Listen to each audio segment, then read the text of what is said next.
I mentioned that there were some comments about Mark Cuban. Sports Illustrated had the expose on Mark Cuban and the Mavericks and what was going on from 1997 until 2015, where you had the CEO of the franchise who was involved with numerous sexual harassment allegations from women who work or worked for the Mavs. There was also accounts of non-action from the now former head of human resources for the Mavs, the team's now former in-house beat writer, Earl Sneed. He was accused of domestic violence by his girlfriend, later arrested for assault at the team's facility, had another domestic dispute with a new girlfriend who was employed by the Mavs, and they were significant enough he wasn't allowed into Canada when the team went to Canada.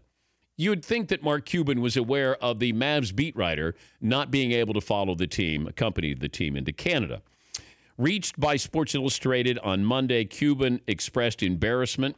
The only awareness I have is because I heard you guys were looking into some things. Based off what I've read here, we just fired our human resources person. I don't have any tolerance from what I've read.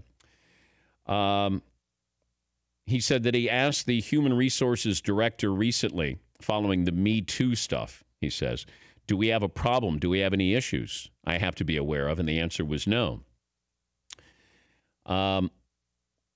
Then, you know, Cuban has always professed that he's the most hands-on owner that you have in sports. Now, he was asked about that, and he said, well, I defer to the CEO. I was involved in basketball operations, but other than getting the financials and reports, I was not involved in the day-to-day business side of it all. And that's why I just deferred. I let people do their jobs, and if there were anything like this at all, I was supposed to be made aware of. Obviously, I was not.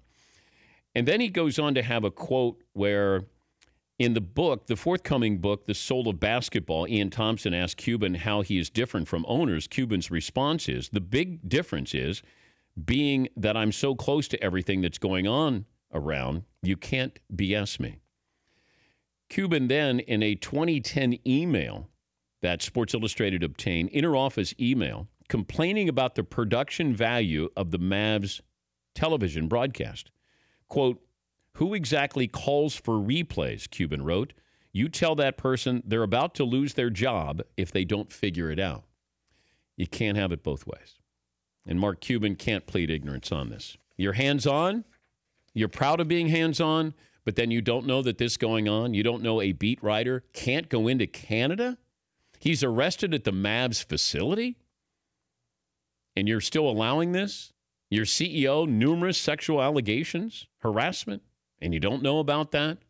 You don't fire him, suspend him, get him counseling, and then you're going to fire somebody because they're doing replay on the Mavs broadcast? You can't have it both ways. We'll talk to Tim Calishaw on Dallas Morning News about this. For more Dan Patrick Show, tune to Audience Channel 239 on DirecTV or download the Dan Patrick Show app.